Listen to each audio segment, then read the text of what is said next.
చూడండి, వీళ్ళందరూ ఐపీఎస్ ఆఫీసర్లు, పెద్ద ర్యాంక్ ఆఫీసర్లు వీళ్ళంతా.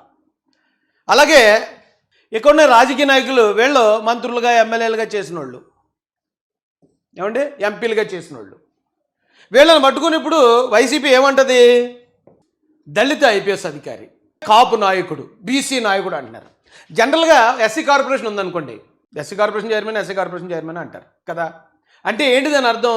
కేవలం ఒక కులానికి మాత్రమే ఉపాధి కల్పించే కార్పొరేషన్ అది. ఒక కులం కోసం మాత్రమే పనిచేస్తుంది, ఎస్సీల కోసం మాత్రమే పనిచేస్తుంది. అదే ఇప్పుడు కాపు కార్పొరేషన్ వచ్చిందనుకోండి, అది కేవలం కాపుల కోసం మాత్రమే పనిచేస్తుంది. అందుకని ఎస్సీ కార్పొరేషన్ చైర్మన్ని ఒక దళిత నాయకుడు లేకపోతే దళితుల కోసం అపాయింట్ చేయబడిన నాయకుడు అంటే అర్థం ఉంది. అలాగే కాపు కార్పొరేషన్ కోసం వచ్చిన వ్యక్తిని ఖచ్చితంగా కాపు నాయకుడు అంటలో కూడా తప్పలేదు, ఎందుకంటే ఆయన కాపుల కోసం మాత్రమే పనిచేయాలి. మీకు అర్థమవుతుందా? బీసీ కార్పొరేషన్కి సంబంధించి ఉన్న వాళ్ళని చేయొచ్చు, ఎందుకంటే వాళ్ళు కులాల కోసం మాత్రమే ప్రత్యేకంగా పనిచేస్తారు.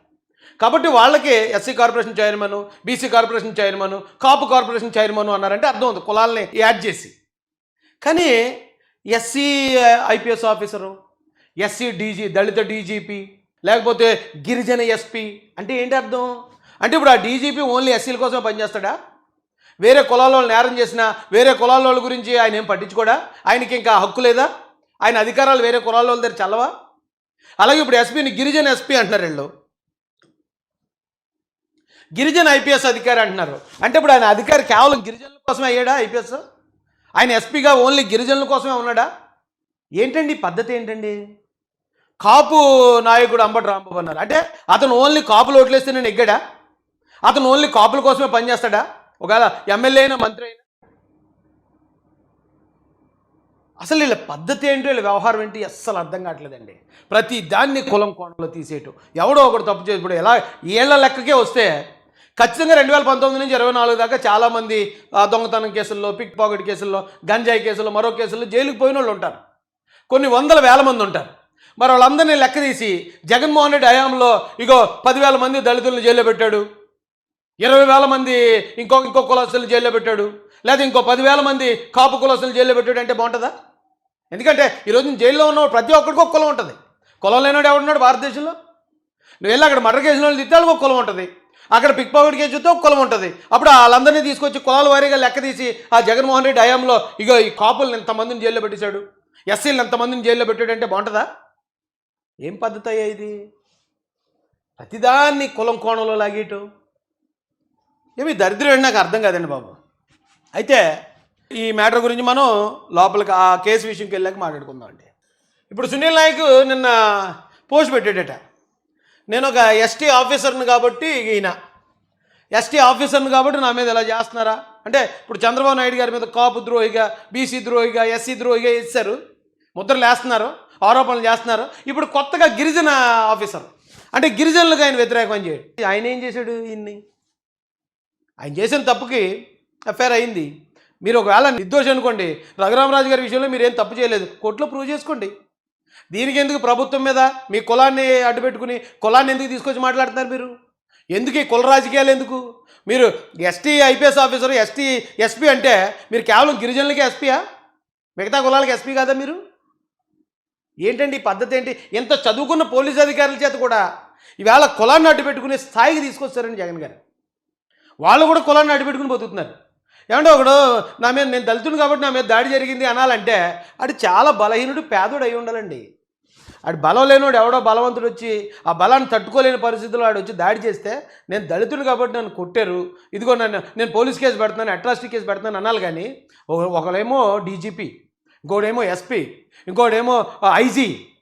ఇటు మీలాంటి వాళ్ళు కూడా ఇంకా కులం కార్డు ఏంటండి? ఈవేళ ఇదే సునీల్ నాయక్ని అరెస్ట్ చేయడానికి ఏపీ పోలీసులు వెళ్తే అక్కడున్న హోంగార్డులు, అక్కడున్న పోలీసుల్ని చాలామందిని దింపేసుకున్నాడు ఆయన ఐజీ కాబట్టి. దింపేసుకుని అవి తీసుకెళ్ళడానికి కుదరదన్నారట.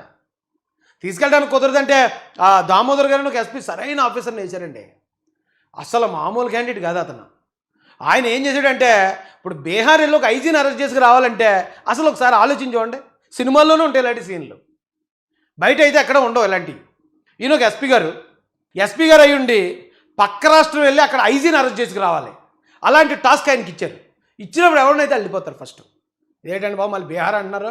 బీహార్ అంటే అక్కడ పక్క క్రిమినల్స్ ఉంటారు, అక్కడ అక్కడికి వెళ్ళి అతను నన్ను తీసుకురామంటారేంటి, పైగా నాకన్నా పెద్ద ర్యాంక్ ఆఫీసరు, అక్కడ మొత్తం పోలీస్ డిపార్ట్మెంట్ అంతా అతనికి అండగా ఉంటుంది, ఇప్పుడు నేను వెళ్ళి ఎలా తీసుకురాగలను అంటాడు ఎవరన్నా అయితే. తీసుకురామంటారా సరే అని వెళ్ళిపోయి బీహార్ వెళ్ళిపోయి ఇంటికి వెళ్ళిపోయి ఎవరంటే అరెస్ట్ అన్నాడు. అరెస్ట్ అంటే ఒక ఎస్పీ ఒక ఐజీని అరెస్ట్ చేస్తుంటే ఎలా ఉంటుంది ఫీలింగ్?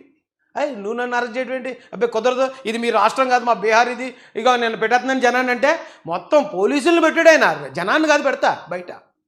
పోలీసులు హోంగార్డులు మొత్తం వీళ్ళ వాహనాలకు అడ్డుపడితే కాకి సినిమాలో కార్తీ ఎంతమంది వస్తారండి, ఏదో ఒక రౌడీని అరెస్ట్ చేయడానికి వెళ్తాడు, మొత్తం ఊరంతా ఏకమైపోద్ది, ఊరందరినీ కూడా ఎత్తాడు అతను, ఊరందరినీ కొట్టుకుంటూ ఆయన అరెస్ట్ చేస్తే కానీ నిద్రపోడు.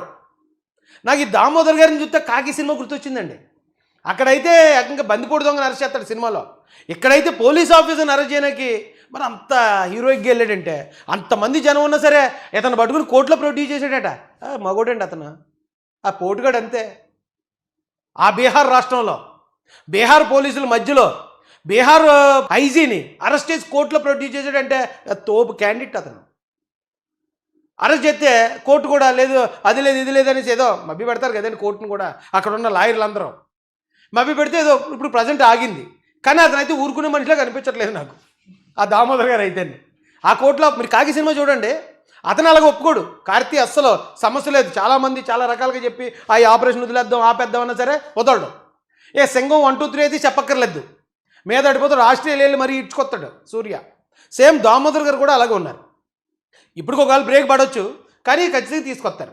ఇదే వార్తని ఇందాక నేను చెప్పాను కదా, మనం తర్వాత మాట్లాడుకుందాం అన్నాను కదండి, ఇక్కడ రాశారు కదా, గిరిజన ఐపీఎస్ అధికారి సునీల్ నాయక్ అక్రమారెస్టుకు బరితెగింపు, గోడతూకు చొరబడి కిడ్నాప్ తీసుకెళ్ళి పక్క రాష్ట్రంలో ఐజీని కిడ్నాప్ చేస్తారా? ఏమన్నా నమ్మేదండి ఇది? ఐజీని కిడ్నాప్ చేస్తారా? కిడ్నాప్ చేయడానికి వెళ్తారా? వెళ్ళడానికి వాళ్ళు ఏమన్నా దొంగళ్ళా? దామోదర్ గారు ఒక ఎస్పీ, మీకులాగా ఏమన్నా ప్రైవేట్ సెటిల్మెంట్గా జత్వానీని అక్కడి నుంచి జాగ్రత్తగా కిడ్నాప్ చేసి తీసుకురని పంపించారనుకున్నారా? గవర్నమెంట్ ఆర్డర్తో వెళ్ళాడు అతను, గవర్నమెంట్ ఆర్డర్తో ఒక ఎస్పీ వెళ్తే దొంగలా దూకెళ్ళాడంటారు. వీళ్ళు మాత్రం పాప సీతారామాంజనేయుల్ని ఆ కాంతిరాణ టాటా అనే విషయాలు కొన్ని దొంగల్లాగా ఉపయోగించుకున్నారు. ఇది కిడ్నాప్ చేయడానికి, ఒక ఆడపిల్లలు కిడ్నాప్ చేయడానికి. ఏపీ పోలీసులను అడ్డుకున్న బీహార్ పోలీసులు నిజంగా ఆంధ్రప్రదేశ్ ఈ రాష్ట్ర పౌరులు తెలుగు వాళ్ళు అనే ఫీలింగ్ ఉంటే, అరే మన పోలీసులని పలానా చోట ఆపారంటే ప్రతి ఒక్కడికి మనసు చివుకుమంటుంది. తప్పు చేసిన అరెస్ట్ చేయడానికి వెళ్తే మన వాళ్ళు ఆపడం పెట్టరా అని ప్రతి ఒక్కడికి కోపం వస్తుంది. కానీ వీళ్ళకి ఆనందం వస్తుంది, బీహార్ పోలీసులు భలే ఆపారంటే ఏపీ పోలీసుల్ని అని. అంటే మన పోలీసులకి అవమానం జరిగితే వీళ్ళకి ఆనందం వస్తుంది. మళ్ళీ జగన్ గారు రోడ్డు ఇలా బయటికి కాలు ఎట్టాలంటే 100 మంది పోలీసులు ఉండాలి, 1000 మంది పోలీసులు ఉండాలి. పోలీసులతో కడుకోడిని బయట పెట్టాడు. కానీ ఎక్కడో మన పోలీసులకి అవమానం జరిగిందంటే, ఎందుకే ఇది చేస్తున్నారు మీరు, నువ్వు సహకరించి వెళ్ళి సరెండర్ అవ్వు, కోర్టులో నీ నిర్దోషత్వం ప్రూవ్ చేసుకోవాలి. కానీ ఇదేంటిది, తప్పు చేసినోడే భయపడతాడు. తప్పు చేసినోడే బాబు నేను రాను, పోలీస్ స్టేషన్ రాను, అక్కడికి వచ్చానంటే మొత్తం నేను నా బండారం బట్టబాలి అయిపోతుంది, వాళ్ళే భయపడతారు. గంటల పాటు వాగ్వాదం ఉద్రిక్తత, ఏపీ పోలీసుల తీరుపై పాట్నా కోర్టు మండిపాటు, సునీల్ నాయక్ అరెస్టుకు అనుమతి నిరాకరణ, తీవ్ర అవమానంతో ఏపీ పోలీసులు తిరుగుముఖం. అంటే ఏపీ పోలీసులకు అవమానం జరిగితే వీళ్ళకి ఆనందం. అయితే నిజానికి పోలీసులను అడ్డుకోవటం, పోలీసులను తిరుగుముఖం పట్టించడం, వాళ్ళని అవమానించడం వైసీపీకి అలవాటు. ఆ రోజున అవినాష్ రెడ్డిని అరెస్ట్ చేయడానికి వచ్చిన సిబిఐని ఇక్కడ ఏపీ పోలీసులతో, ఇక్కడున్న కొద్దిమంది గోండాలతో వాళ్ళని తరిమి కొట్టారు. వీళ్ళు చేశారు ఆ పనులు, వీళ్ళు ఏదైతే చేస్తారో అదే బోర్డును ఎదుటోళ్ళ మీద జల్లేస్తారు. వీళ్ళు చేశారు ఆ పని. ఆ రోజున సిబిఐ ఎస్పీ రామ్ సింగ్ మీద కేసు కూడా పెట్టి బెదిరించారు వీళ్ళు. అలాంటి వాళ్ళు మన పోలీసులు వెళ్ళి కిడ్నాప్ చేయడానికి ట్రై చేశారు, వాళ్ళని తరిమి కొట్టారు, వాళ్ళని ఆపేశారు, వాళ్ళ ఘోర అవమానం. ఇది మన పేపర్ రాసే, మళ్ళీ తెలుగు పేపర్ ఇది. ఇంతకన్నా దరిద్రం ఉందండి?